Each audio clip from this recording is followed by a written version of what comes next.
This is my V10 twin-turbo Nissan Patrol, and it began its life as a very sorry-for-itself shorty.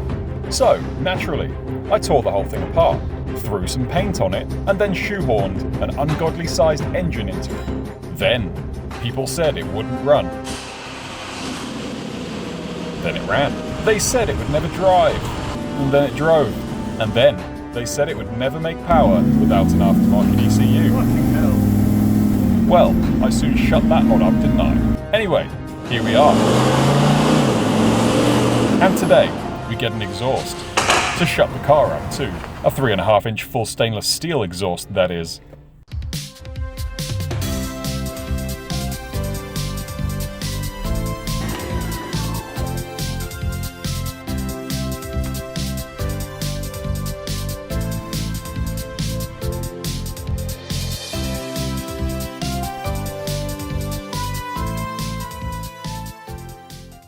And we begin today's episode with an extremely major issue that I've just found.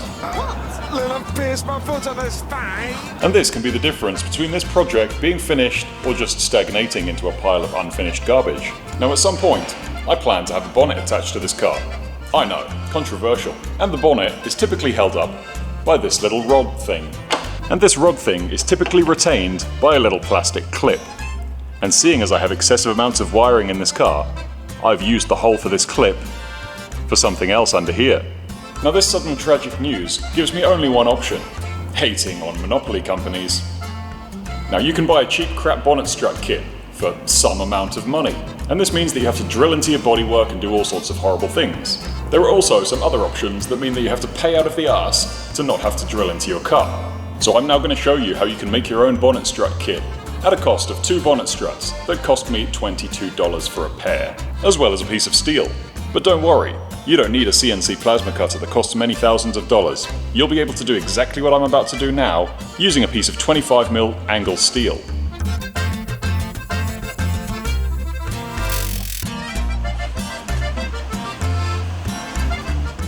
Now for the most important part of this exercise, I'll be needing these.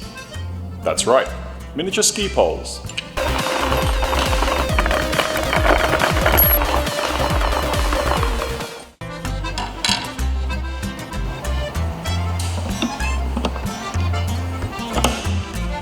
So that's the mock-up. I did offer you the ability to make these at home, so here's what you need. These two holes are 108mm apart. This hole is 85mm away from this hole. This hole is 98mm away from that one tucked up in there, and this hole is 35mm away from this hole. Now there is a little bit of maths involved, but don't worry, I've done it for you. Now you have to consider there's going to be a relatively heavy steel bonnet here.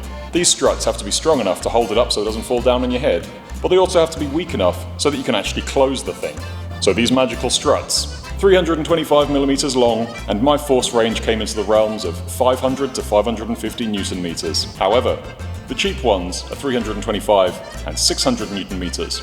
So it's going to be a bit harder for me to close this at the trade-off of money saving. So now you know. Now before we fit the bonnet, let me inform you that it's not as straightforward as just bolting it on. Here's why. As you can see, this bonnet sits quite high in the engine bay, and I've had to make a few adjustments. First and foremost is a 1-inch body lift, but that was done ages ago, so nobody cares. But I took off the top cover of this oil filler cap, because that was sticking up to about here, as well as the elephant in the room. You've seen this has been cut off, because that was the next highest point. And as it sits now, the highest point of the engine is a place that can't be changed, so I have to do this. Anyway, there's the bonnet, so let's get it on. But just a quick announcement. This company, you get a nice fat one of these.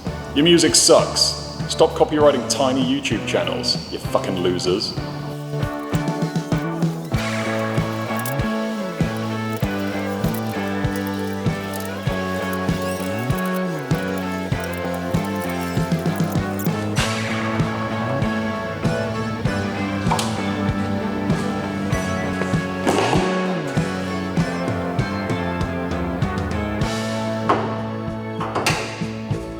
Now I'm going to need your help for this.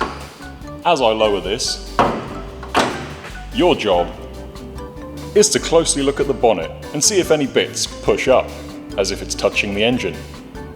Pantomime! Comment your observations below. I didn't see anything, maybe I'll see it in post-production, but I think it's okay. Anyway, I'm going to make an exhaust. So in previous episodes, you've probably seen me essentially make the headers, which are one pipe coming from one bank coming from the other bank, and then they all kind of converge into one thing. Until you get to here. And what I've done since then is kind of mock up what I'm going to do with the muffler system. And there it is. None of that's welded in. But today, that's going to change. Now this is all relatively straightforward, because it's just a pipe going from there to here. Where it gets tricky is later on. With this thing. And this thing can only really be described as the spaghetti pipe. You got to remember, the suspension is at full droop here. So I'm going to have to come off here, go straight, down, at an angle, and then come directly towards the camera between this shock and the fuel tank. And then eventually come up and lay along here, where the muffler will come out about there. Now I'm going to start with the easy bits, which is this pipe here. And this is mainly so I can set up my welder, because in case you didn't know, I'm not very good at welding. So, this piece goes on there. This piece goes on here. And finally, this piece goes there. So let's make it permanent. It's also good to notice that once this is all welded up, this will kind of periscope around, which means that alignment does not matter in the slightest. That's why I've chosen this part. Do bop shoo baddy do bop shoo baddy do bop shoo baddy do bop shoo baddy do bop shoo baddy do bop shoo baddy do bop shoo baddy do bop shoo baddy do do bop shoo baddy do do bop shoo baddy do bop shoo baddy do bop shoo baddy do bop shoo baddy do bop shoo baddy do bop shoo baddy do bop shoo baddy do bop shoo baddy do bop shoo baddy do bop shoo baddy do do bop shoo baddy do do bop shoo baddy do do bop shoo baddy do do. It's a bit splattery, but you know, I can go over that with that and it'll be gone in about 10 seconds, so it works. Next on the list, muff stuff. And all I've done is make various pen marks on bits of pipe so I can align it properly in the vise. Because the last thing I want to do is go frying ECUs by welding things in the car.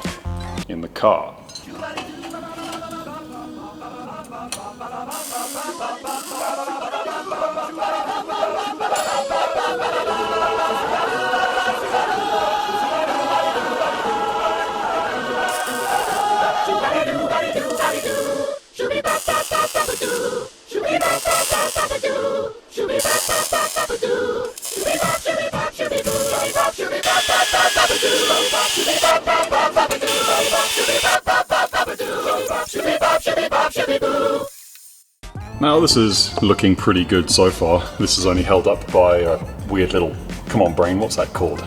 Tie down, there you go. So that means it's pulling it towards me, which is why it looks incredibly close to this drive shaft.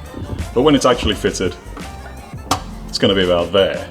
So we're pretty much done talking about muffs. Now it's time to talk about rubbers. And these are basically dampers between the moving and the non-moving parts of the exhaust system. Because if it moves when it isn't supposed to, under cyclic load, like an exhaust is, it'll crack and fall off, and cause noises that some of you might think are desirable. Now this rubber in particular is going to go about there. But what's going to hold it on? Obviously a bracket. Now I relatively frequently get asked about CNC stuff. Even though I've made several videos on it in the past, gonna do it again. Now while this computer has the capabilities to do CAD, I never use it for CAD because it's ancient, it's the laptop I carried through uni, which now only is used to control my CNC machines. But for the purposes of today, seeing as brackets are not particularly complicated things and don't need much in the way of hardware to make, I'm gonna use this old crappy computer to make one.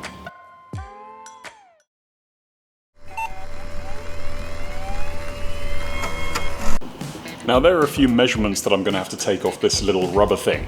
I basically want this exhaust tucked up as high to the chassis as I can, so that it's got the best chance of clearing the diff, seeing as it's a 3.5 inch pipe versus the 2 inch or 2.5 inch that it came out of the factory with. So in order to do that, I need to make the brackets as close to the top of this rubber as I can. So that means I need a bracket that protrudes about 15 millimeters on both sides. And this thing's about 25 millimeters thick, which makes this one of the more simple brackets I've had to make in this build. Anyway, let's do this live, using a student version of this, which is horrendous. So you can start off by taking your base measurements. This bracket was 1 inch wide, 25 millimeters. I'll probably make it 40 in length, because there is a pretty big hole that it has to cover up. And we had to extrude that by at least 15 millimeters. So let's call it 25 millimeters extruded, because that gives us a chance to add a hole and give us enough clearance from the edge. So, about that hole we talked about. We can put it on this side here. These are about 8mm holes. And in order to compensate for the shitness of my machine, I'm going to make this an 8.5mm hole, which I'll probably have to widen at a certain point. I then make this dimension, that 15 millimeters we talked about earlier, and I'm not going to put it in the middle, because remember there's a mounting hole for this, so I need access to that. So I'm going to put it 10mm from this edge, and I'm then going to blast a hole through my block. Marvellous. Doesn't look much like a bracket though, does it? Looks like a bit of a shit cube. What I can then do is convert it to sheet metal, when the menu decides to work. There we go. So I will choose this as my main edge of the base flange, the one that mounts to the side of the car. Change my thickness to 1.6mm steel, which is what this is going to be. And then I can call out my bend edges to wrap around the side of the thing. And once I hit the go button, it's now made out of sheet metal and somewhat of a bracket. I actually need to edit this. Give me a second, because I forgot about the mounting hole. What I can do there is just add a circle somewhere down here. Let's make it another 8.5 because that's how big my hole was. Lol. And we'll make that 1/2 inch from there. And 15mm from there. Make that 10mm, and that should hopefully give us a hole. There we go. Now it looks pretty sharp, even though it looks more like a bracket, so let's tidy that up a little bit. So I'm going to round these corners, and I'm going to add a chamfer to these corners.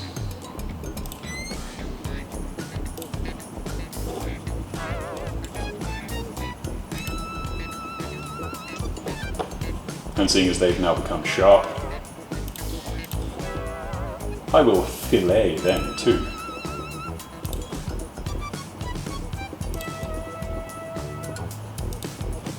But not as much as that.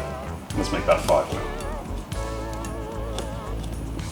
And there we have a bracket. Now naturally you can't cut it out like this, because a plasma cutter only works in a 2D plane.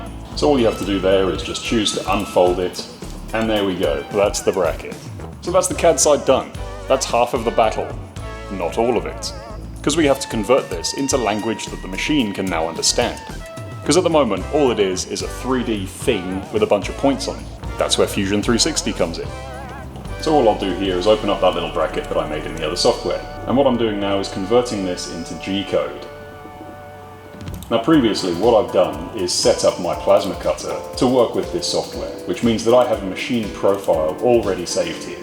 And these are things like calibrations, like for example, everything's controlled by stepper motors. And the calibration has things like how many millimeters the ball screw will travel per rotation. Just as an example, there's heaps of other stuff involved. Anyway, I happen to know that using my plasma cutter, I use a speed of 1,762 millimeters per minute to get good results with stainless steel.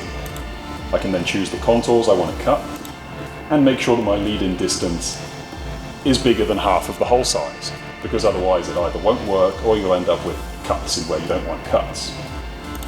Once you press OK, that should generate a bunch of G-code. And now it looks like a chopped piece of metal. And if you feel like it, you can simulate this and see how your machine is going to cut the stuff, but who cares, we already know it's going to work. Thanks, battery.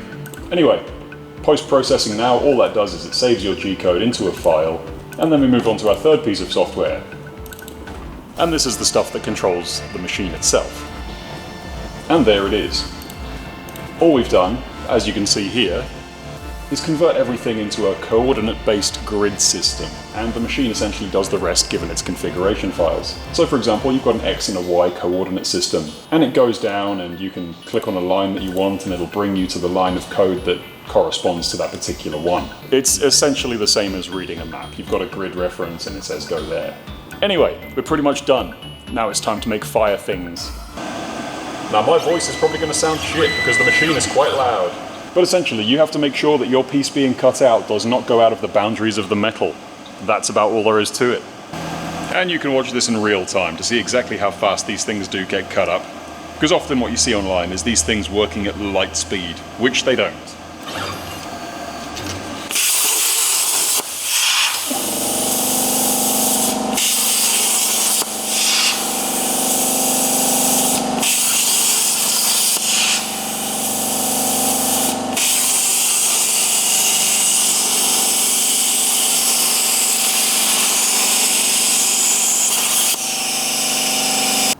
Now being a plasma cutter, they generally don't give the best finish in the world. You can get them pretty dialed, but then as soon as your consumables start to wear, you'll end up with this stuff on the back. Now this is pretty minor, it tends to happen quite a lot in stainless, but this is called slag. And no, I'm not referring to your mother, but you can just clean this off either by just tapping it, or you can get a little grinder or something like that. But that's essentially it. After a bit of rough cleanup, it looks something like that. This is not a cosmetic bracket, it's an exhaust, so I'm not going to bother with surface finishing this at all. But it doesn't quite look like a bracket yet. Needs to be bent.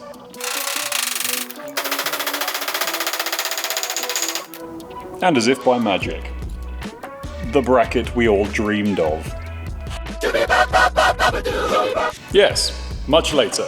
And the fruits of my labour, after a few hours, is this. As has been mentioned many times, the welding is pretty substandard, and there's a fair bit of welding spatter, but there's nothing here that can't be 100% finished by a linishing. But how does it fit? Glad you mentioned it.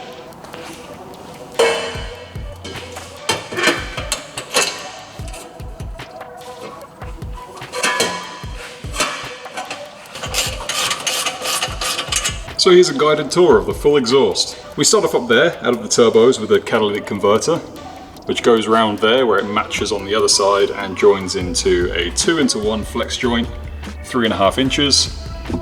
That's going to get replaced at some point, because I hate these type of clamps. Then we start onto the bits that we welded today, the muffler. That goes into the annoyingly shaped spaghetti pipe up there, courtesy of that little bracket we made earlier. And this will go up and over the diff, covered in spatter, come out under here, and be bracketed up there. Now from here I'm going to get another 45 and just have it kick out the side of the car like that. I haven't done that yet because I ran out of 45s. Now there is a reason why I was able to do this so perfectly using just 45-degree angles, and I have to let you in on a secret. I have a very odd-shaped head. I'm able to use the angles of my cranium to near perfectly measure 45-degree angles. This is technically cheating, but I don't care. So now you know. Anyway, how does it sound?